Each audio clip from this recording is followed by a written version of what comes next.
Hola, hola, ¿qué tal? ¿Cómo están todos? Bueno, la semana pasada a mi papá le tocó poder dirigir un poco más lo que es la clase. El día de hoy voy a tratar de que nos vayamos guiando sobre lo que es Ven, Sígueme. Y bueno, nos vamos a ir conociendo cada vez un poquito más. Yo soy Ángel Valle y él es mi papá. Hola, ¿qué tal? Buenos días, buenos días. Soy también el hermano Valle o Ángel Valle, como gusten decirme, y estoy para servirles. Semana con semana vamos a estar subiendo videos cada domingo con temas con referente a discursos de los profetas y apóstoles, pero también una semana de Ven, Sígueme. Esta semana tocamos la sección 124 de Doctrina y Convenios. Híjole, ya estamos al final de lo que es Doctrina y Convenios, ya estamos llegando a las partes finales. Yo creo que han de faltar como 8 o 9 secciones, si no estoy mal. Más o menos. Y estas secciones pues ya lleva un recorrido de lo que es Doctrina y Convenios, del camino de Doctrina y Convenios. Me encanta mucho esta sección porque si lo podemos notar al principio, no es como tal que José Smith está escribiendo, sino, o está hablando, sino está describiendo las palabras que Dios le está hablando a él directamente. O sea, son revelaciones dadas de Dios al profeta en ese tiempo para el pueblo de la iglesia y para el pueblo en general. Entonces, vamos a tocar muy buenos temas. Yo estoy muy emocionado porque creo que hay principios que se pueden tomar para uno poder llevarlos a cabo en nuestra vida. No sé qué opinas. Sí, definitivamente, algo interesante que mencionaste es que José Smith todo lo que recibió lo iba registrando y finalmente era para la iglesia en ese momento, en ese año, que por cierto, esta revelación fue dada en 1841, 11 años después de la restauración de la iglesia, pero aunque fue para ese momento y para esas personas, lo interesante de esto es que ahora a nosotros también nos sigue sirviendo, porque ya veremos lo que vamos a estar hablando hoy, son cosas que se aplican, es más, se deben seguir aplicando hoy en nuestros días. Y quiero compartir las primeras partes que vienen, ven, sígueme hasta al principio, porque de ahí vamos a desglosar qué es o de qué vamos a hablar hoy en la sección 124. Al principio dice, aunque los últimos 6 años habían sido muy difíciles para los santos, la situación empezó a mejorar en la primavera de 1839. Vamos a retomar un poquito de lo que es todo, ¿vale? La restauración o la revelación o la primera visión se hizo en 1820. Posteriormente fue un trabajo de asentamiento, por decirlo así, hasta que llegó a 1830, donde la iglesia se restauró en su completa forma y empezaron a fungir como la iglesia de Jesucristo, de los santos de los últimos días. Sin embargo, ya habían pasado 9 años, de 1830 a 1839, y como sabemos, ya habían pasado muchas travesías, muchas aventuras, por decirlo así, muchas adversidades. Y de 1833 a 1839 habían pasado estos últimos 6 años, donde ya habían pasado muchas aflicciones, entonces están llegando a una nueva ciudad. ¿Ok? Entonces, los santos refugiados habían hallado compasión entre los ciudadanos de Quincy, Illinois, pequeño pueblito de Quincy, Illinois. Los guardias habían permitido que José Smith y otros líderes de la iglesia escaparan del cautiverio en Missouri. Y la iglesia acababa de comprar tierra en Illinois, donde los santos se podrían congregar de nuevo. Sí, efectivamente, era tierra pantanosa infestada de mosquitos, pero comparada a los desafíos que los santos ya habían afrontado, eso probablemente parecía manejable. A mí me parece un poco, y es de cosa de imaginarse, después de estar pasando por turbulencias Y a lo mejor eso lo podemos comparar a nuestra vida diaria, donde creemos que a lo mejor ya no hay salida, ya no hay una puerta que abrir y que nos dé una gran esperanza, donde a lo mejor pueden llegar a pensar que todo se está combinando contra nosotros, pero que puedan llegar a un lugar y decir, creo que vamos a estar bien, es algo que puede traer mucha calma, mucha paz. Sí, Ángel, totalmente de acuerdo. Fíjate que ahorita estaba reflexionando mientras tú hablabas de esto, que me parece, y esto me emociona, me mueve mis fibras internas. Creo que el común denominador ha sido desde esa época, y lo sigue siendo ahorita, por cierto, pero en ese tiempo el común denominador fue sacrificio. Ellos, sacrificio y, y mucha fe, porque ellos, como bien dijiste, venían de 6 años difíciles. La gente los apedreaba, la gente los corría, la gente los espantaba, etcétera, ¿no? Y entonces ven ahí en ese lugar, que por cierto, no sé si lo hemos mencionado, o a lo mejor apenas se va a mencionar, ¿no? este, ven ellos en ese lugar, aunque era un lugar pantanoso, ven ahí un lugar para ellos. Y lo que me mueve es que nunca, nunca se rindieron. Y lo mismo pasó cuando llegaron a Utah, en su momento lo veremos, ¿no? Pero aquí en ese lugar pantanoso, como bien leíste, pero ellos dijeron, bueno, tenemos que florecer, como dijo el presidente Benson, en el desierto. Ellos florecieron ahí en tierras pantanosas.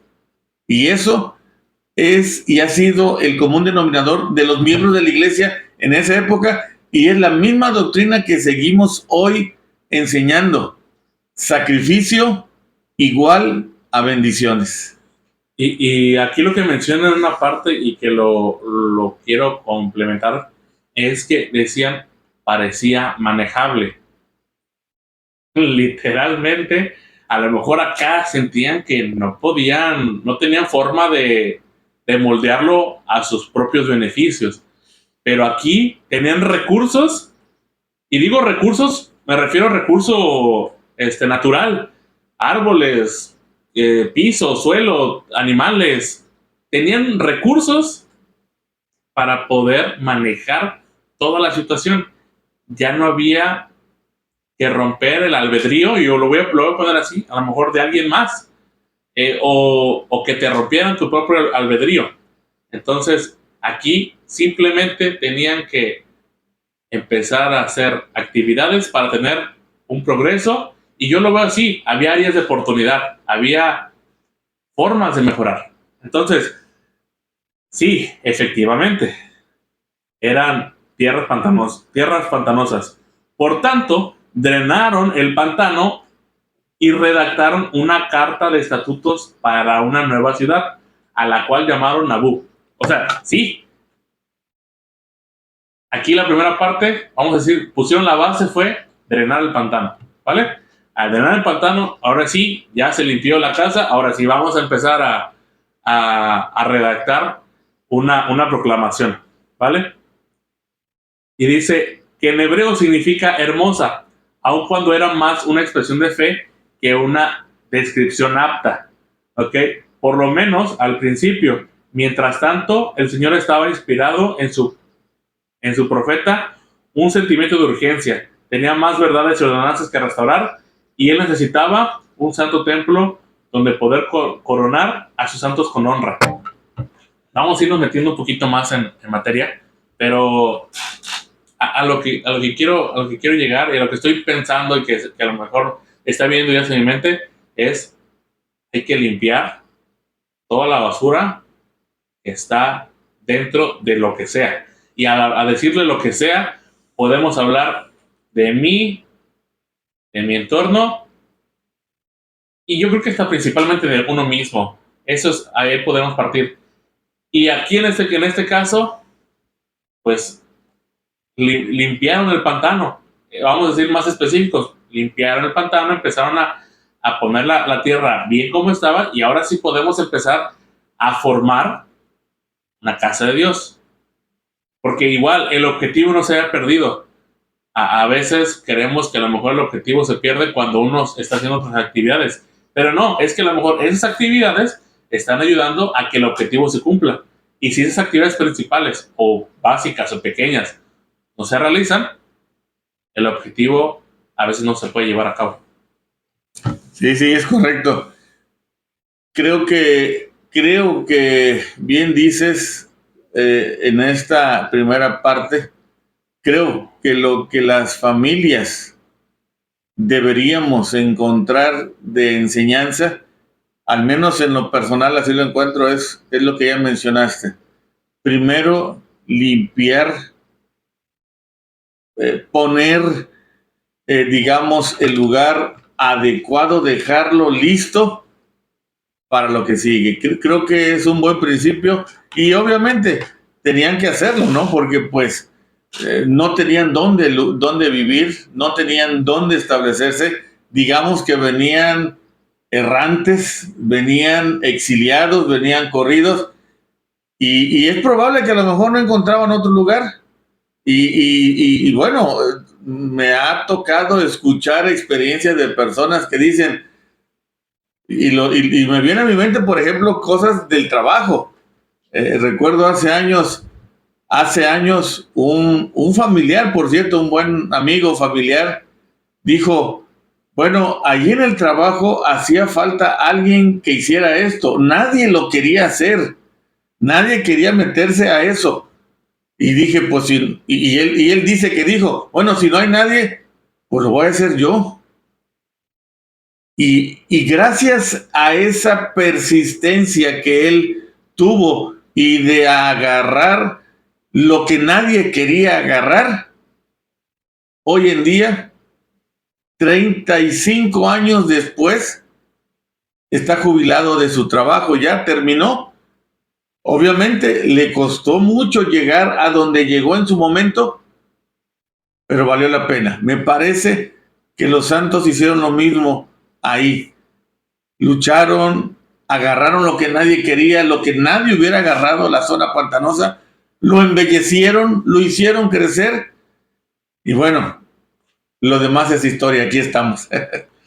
Y todo esto que damos ya nos puede ir preparando para lo que es la siguiente parte, que es, puedo invitar a otras personas a venir a Cristo. ¿Por qué estamos dando todo ese contexto? Es importante también conocer la parte de la historia, la parte de qué es lo que está pasando, para que ahora sí podamos adaptarlo a nuestras propias vidas. Ven, sígueme. Se enfoca mucho en que nosotros podamos ver los principios y verdades y adaptarnos a uno mismo. No es algo que nuestro profeta, Russell M. Nelson, nos dejó como su legado, y lo cual nos permite que podamos hacer un cambio de corazón y que pueda repercutir a muchas generaciones. Entonces, quiero que puedan ir pensando en esta pregunta. ¿Qué diría tu proclamación sobre Jesucristo y su Evangelio restaurado? Imagínense que ya están ustedes escribiendo su proclamación, que están pensando, voy a dejar esta proclamación para que quien la vea piense esto de Jesucristo. Y te pregunto, si te pones, si te sientas y agarras una hoja y empiezas a llenar, ¿qué podría decir tu proclamación? Porque imagínense, hemos escuchado mucho la proclamación, la familia, ¿ok? Es una proclamación y ha llegado mucha gente y muchas personas se han basado sobre esa proclamación. Imagínate que tu proclamación llegue a mucha gente. ¿Qué diría tu proclamación de Jesucristo y su Evangelio restaurado? Buena pregunta. Y ahorita que estabas haciéndome esta pregunta, vino a mi mente inmediatamente, iba a decir no sé por qué, aunque sí sé por qué, porque el Espíritu Santo seguramente nos hace sentir lo que debemos o queremos o se asemeja a lo que estamos aprendiendo. Vino a mi mente inmediatamente las palabras de mi presidente de misión, que él cuando iba a cada una de las ciudades que él visitaba, ahora ya como expresidente, ¿sí?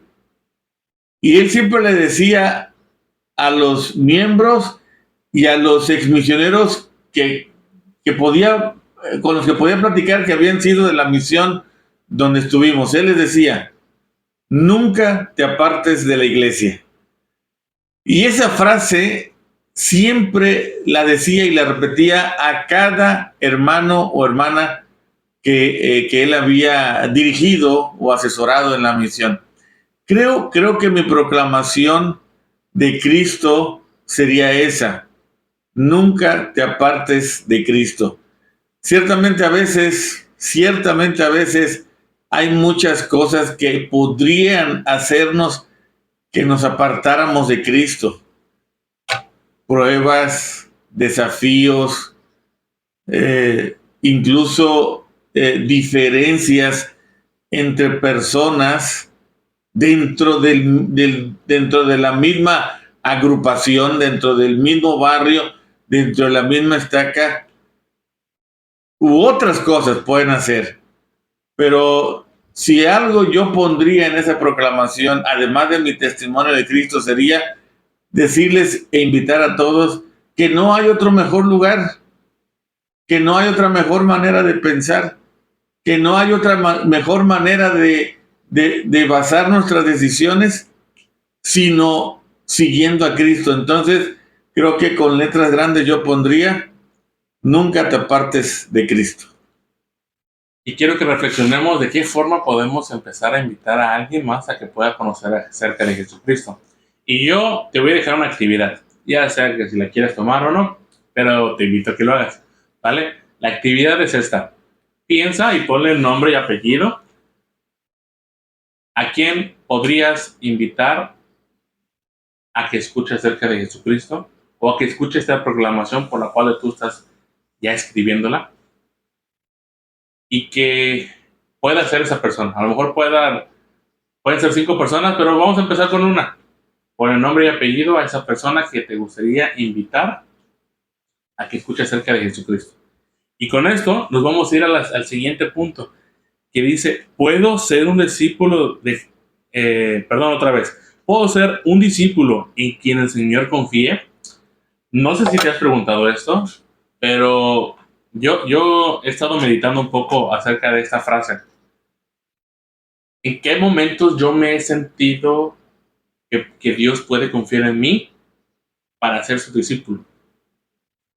Normalmente estamos en muchos entornos donde nuestra vida ajetreada nos puede envolver en una burbuja y a lo mejor ya no estamos viendo todas las oportunidades de servicio. Yo estoy muy feliz cuando escucho esa voz del Espíritu Santo y me dice: hay que ayudar en esto, hay que servir en esto. Cuando esto me llega a mí y lo puedo reconocer, a mí me hace sentir que soy útil y que Dios me está utilizando para yo poder ayudar a alguien más. Entonces, ¿puedes ser un discípulo en quien el Señor confía? Bueno,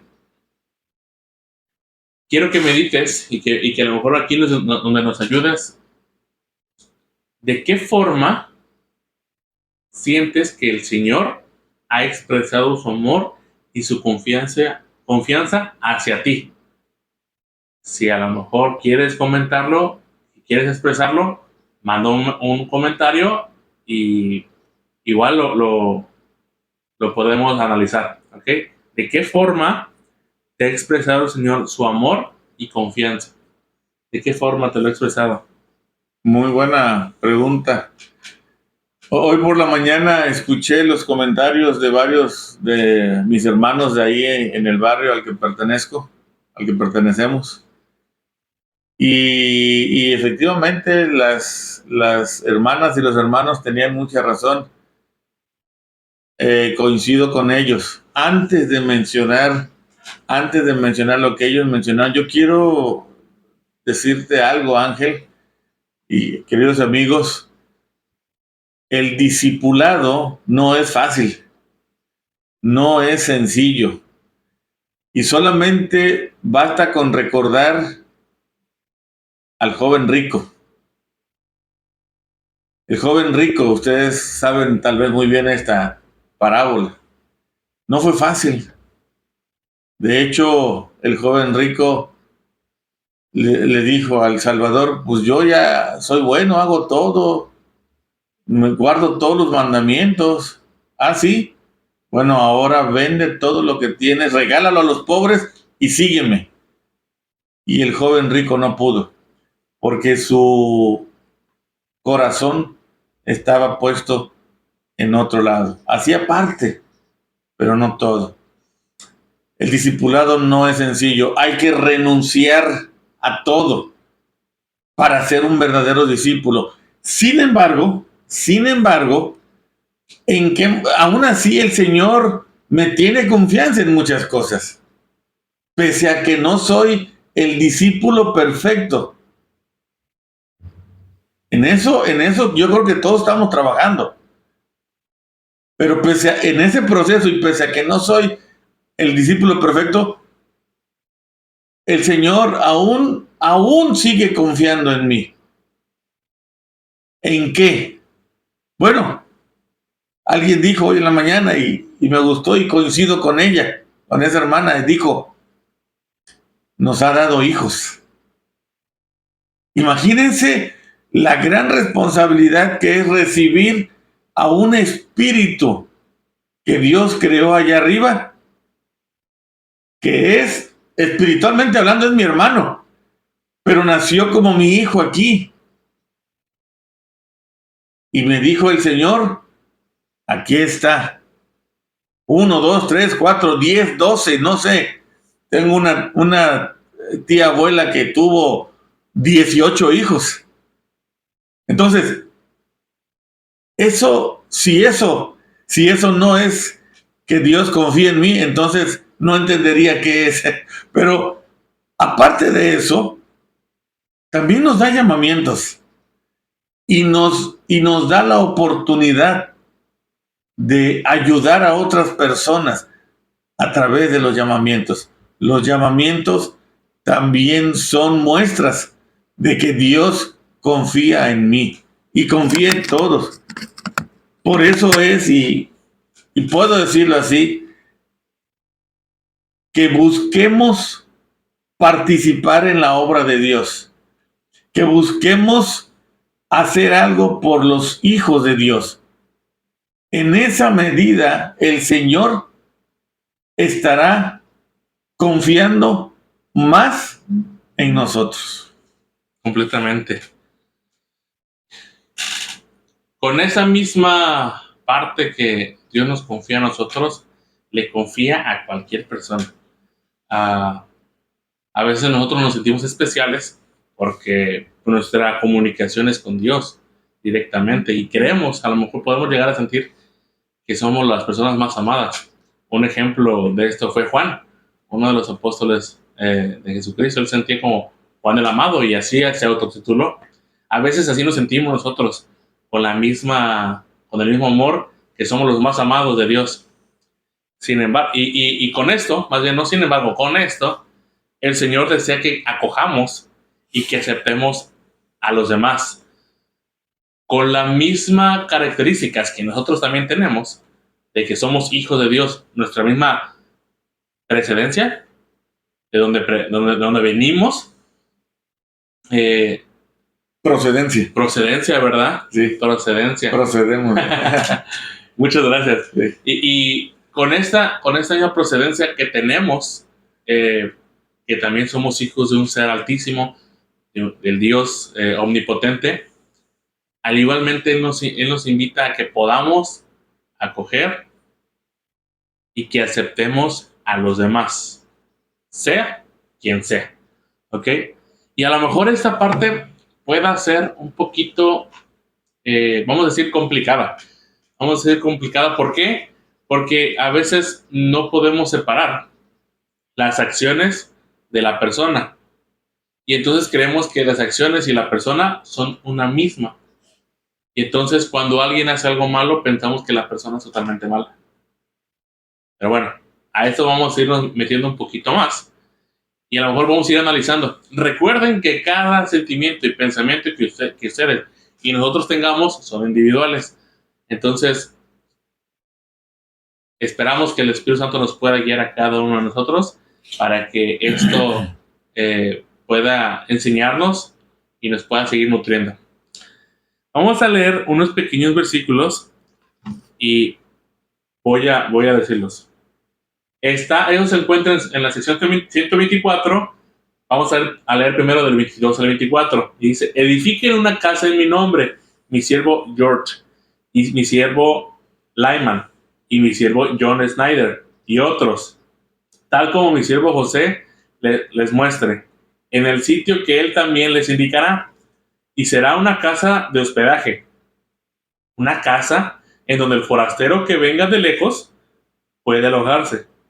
Sea pues una casa buena, digna de toda aceptación, para que el viajero cansado goce de salud y seguridad mientras reflexione sobre las palabras del Señor y la piedra angular que le he señalado a Sion. Esta casa será una habitación sana, si se edifica a mi nombre, y si el que sea nombrado para administrarla no permite que sea contaminada, será santa, o el Señor vuestro Dios no morará en ella. Vamos a leer los otros dos versículos porque creo que también tienen el mismo contexto. Y sea el nombre de esa casa el mesón de Nabú, y sea una habitación deleitosa para el hombre y un lugar de reposo para el viajero fatigado, para que contemple la gloria de Sión y la gloria de esta, su piedra del ángulo, a fin de que también reciba el consejo de aquellos a quienes ha puesto, para que sean como plantas de renombre y como centinelas de sus muros. A mí me hace pensar de qué forma tiene que ser mi hogar para poder recibir también Aquí está hablando del viajero, y eso es algo que también me gusta mucho hacer. Tal vez se está hablando de algo en específico. Se está hablando de, en este caso, de las personas que vengan. A lo mejor había mucha gente que todavía seguía viajando en ese traslado, o a lo mejor que iba a venir de otras partes y que tuvieran un lugar de tranquilidad, de paz. En alguna ocasión, cuando estaba sirviendo la misión, algunas hermanas decían que cuando llegaban a su casa personas que no eran de su congregación, sentían que podía haber paz y tranquilidad en su hogar, que podían descansar muy bien, que se sentían muy a gusto. Y ellos siempre comentaban, la verdad no sé por qué. Eso era su respuesta.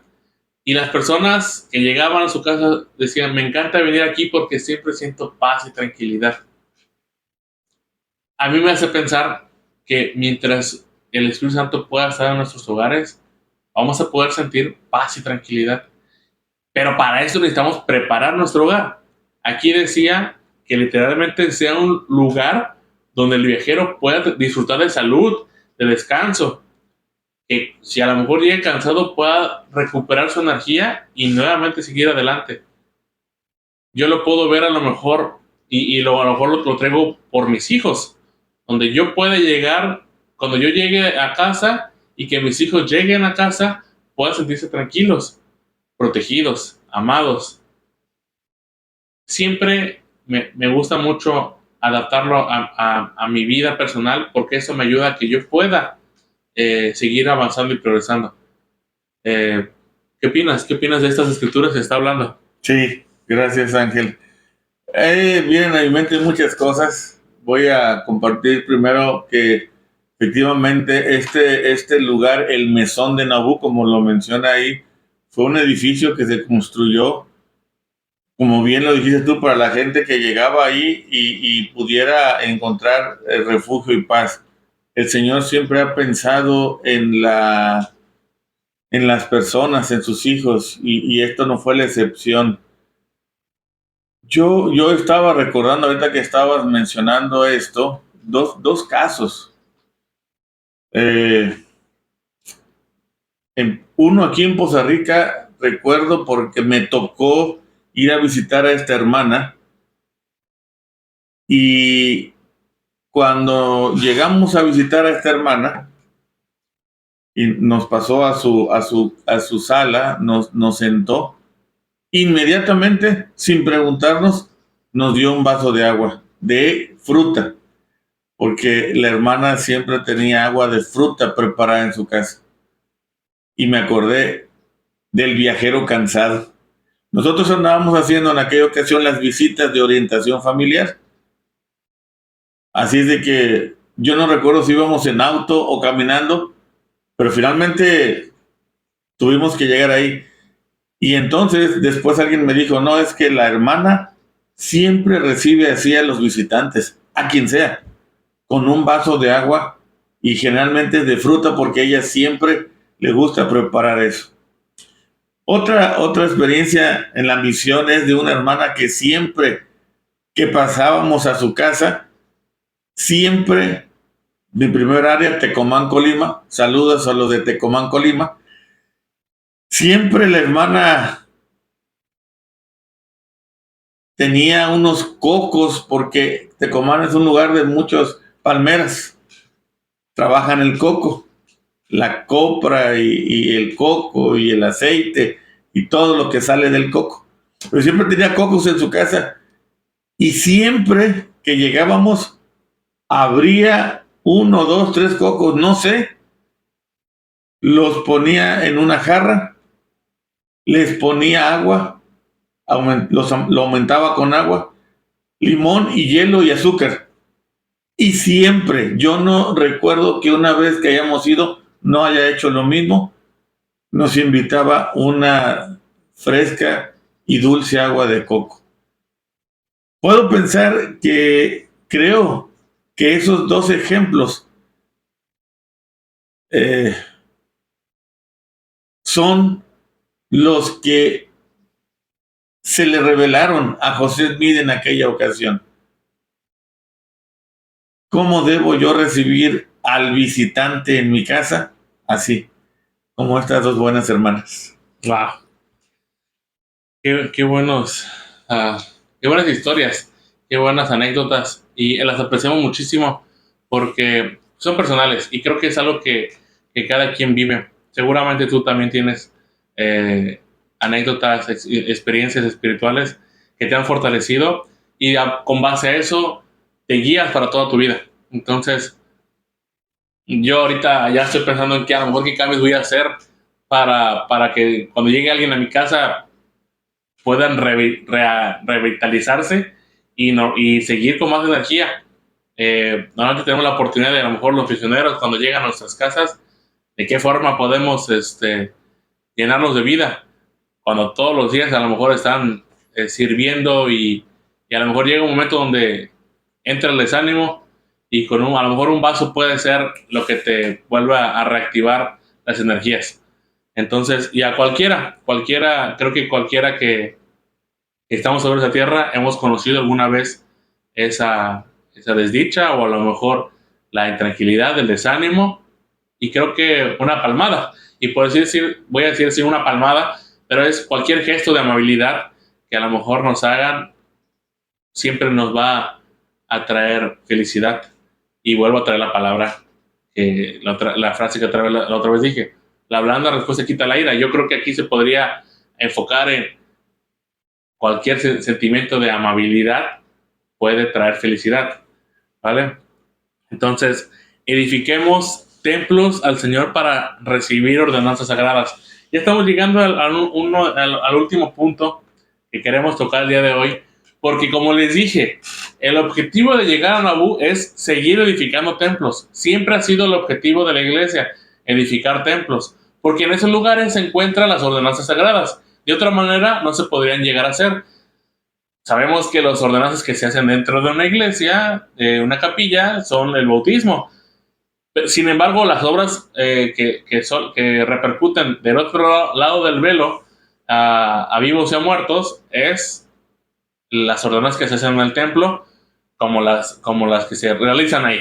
Entonces, para que podamos recibir esas ordenanzas, tenemos que edificar templos al Señor. ¿Y por qué crees que el Señor siempre manda a su pueblo construir templos en su santo nombre? A lo mejor ya vi la información y ya me adelanté. ya hasta me automaté el chiste. Pero bueno, ya teniendo ese contexto. Pero a lo mejor tú tienes otra perspectiva. ¿Por qué piensas tú que Dios manda a construir templos? Ya dije una parte. Sin embargo, a lo mejor puede haber otras explicaciones más que individualmente sintamos. Bueno, pues yo pienso que es por esto, o yo pienso que es por lo otro. ¿Tienes una perspectiva diferente a lo mejor? Más que diferente es ahondar más en el tema. Ciertamente el Padre Celestial siempre manda a construir templos.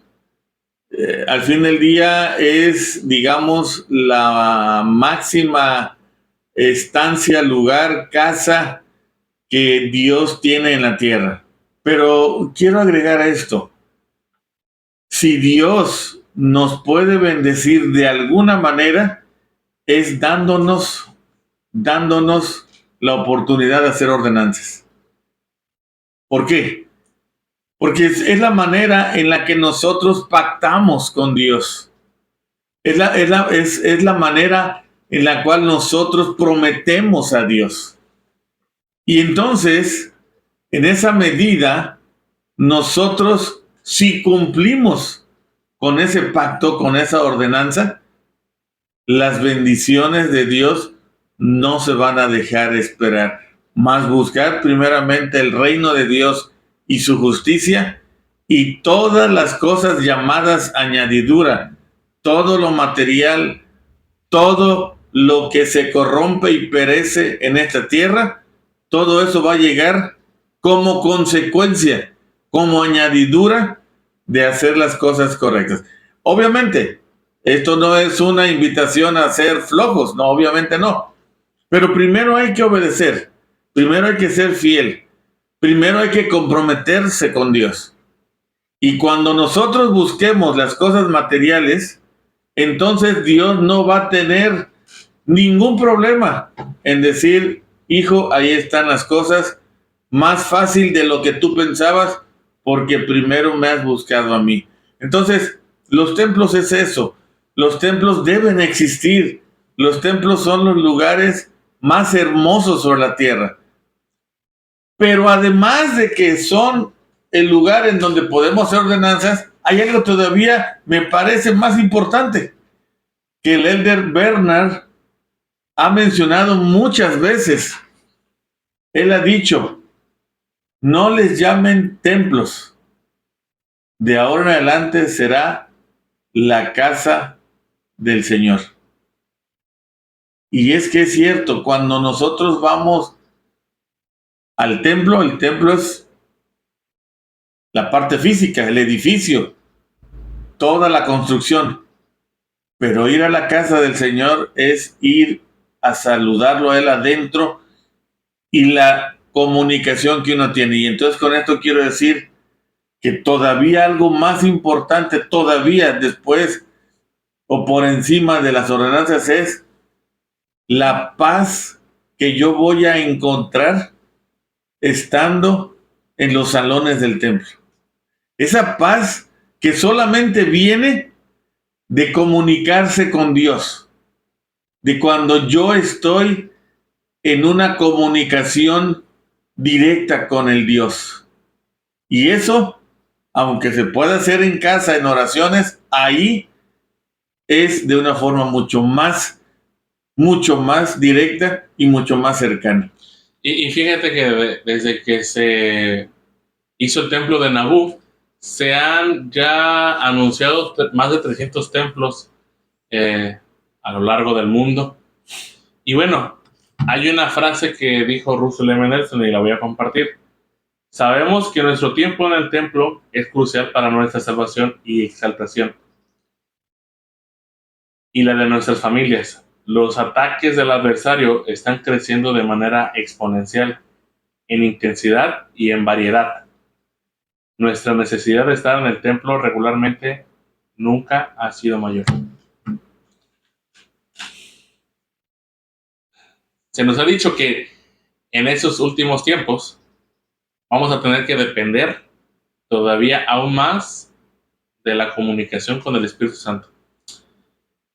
Y claro, tenemos, a mí me gustaría un poquito detallar lo que se está platicando aquí, porque ahora tenemos que empezar a hacer actividades para contrarrestar la multivariedad de amenazas que quieran quitar nuestra comunicación con Dios y que no nos permitan tener esa comunicación directa, que cualquier cosa que nos quiera atacar a nuestros principios correctos, que a lo mejor hemos trabajado para que estén ahí, algo no quiera tumbarlos y que quiera contrarrestarlos.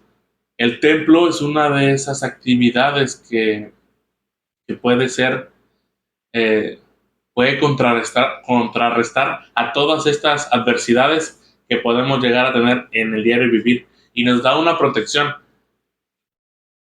mucho mayor de cualquier otra cosa que sea sobre la tierra. Pues creo que vamos a ir terminando terminando casi ya. Con esa parte. No sé si quieres comentar algo más antes de terminar. Pues solamente decir que esas fueron las dos casas que el Señor pidió a José Smith de construir en Nabú.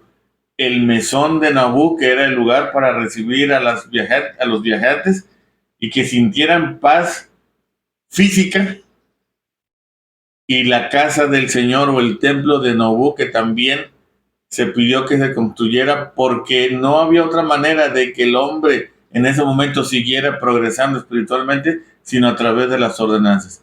Hoy en día es lo mismo. Hoy en día, como bien dijiste, el presidente Russell M. Nelson anunció muchos templos. Creo que fue el periodo en donde más se anunciaron templos, pero no es para otra cosa, sino para que el ser humano encuentre paz espiritual y pueda acercarse más a Dios. En esa medida, la persona será más feliz. Y las personas que lo rodean también serán más felices. Porque recordemos que, como en el video anterior dijimos, el lugar más básico para tener paz y donde se empieza es en el corazón de cada quien. Si tengo paz yo, mi alrededor también habrá paz. Y esa paz solamente las dan los templos del Señor. Pues vamos a ir terminando con esta parte, y yo sé que vamos a seguir aprendiendo muchas cosas. Yo la verdad me voy bien nutrido de todo lo que estamos compartiendo. Creo yo que a veces quien se nutre más es el que está platicando, el que está compartiendo, y creo yo que me estoy llevando muchas buenas enseñanzas y principios. Que esto no se quede solamente en el aire, que podamos seguir todas las impresiones que tuviste en tu mente y tu corazón. Atesóralas, guárdalas, no las minimices, sino asómbrate de cada una de ellas. No pierdas el asombro. A veces perdemos ese asombro por cosas tan pequeñitas, pero es lo que nos permite poder seguir teniendo ese ánimo y poder seguir avanzando. Pues nos despedimos y nos vemos en la próxima ocasión.